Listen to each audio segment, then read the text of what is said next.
महिला आरक्षण बिल के साथ सीटें बढ़ाने का प्रावधान डालना एनडीए सरकार और मोदी सरकार की एक बड़ी मानसिकता, बड़ी सोच को दर्शाता है। और यही एक बहुत बड़ा कारण बना था कि महिला आरक्षण बिल जो 30 सालों से लगातार पेंडिंग चल रहा था, वो आसानी से सर्वसम्मति से पास हो गया।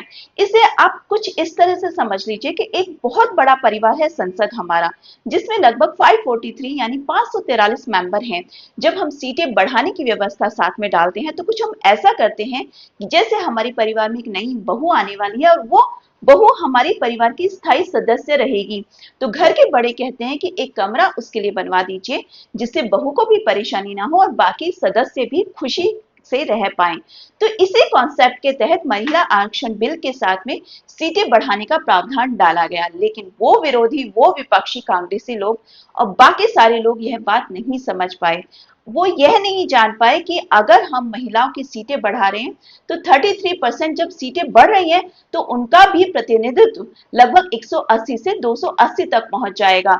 मतलब आज के समय में अगर मैं महिलाओं को प्रतिनिधित्व देती हूँ तो लगभग 180 है, और अगर मैं प्रतिनिधित्व निधित्व उनको सीट बढ़ाने के बाद देती हूँ तो लगभग वो 280 होगा। साथ में सभी परिवार के लोगों की जब संख्या बढ़ेगी, तो जो दूसरे छोटे क्षेत्रीय दल हैं, जिनके सिर्फ एक या दो दो मेंबर हैं, उनको भी कोई दिक्कत महसूस नहीं होगी।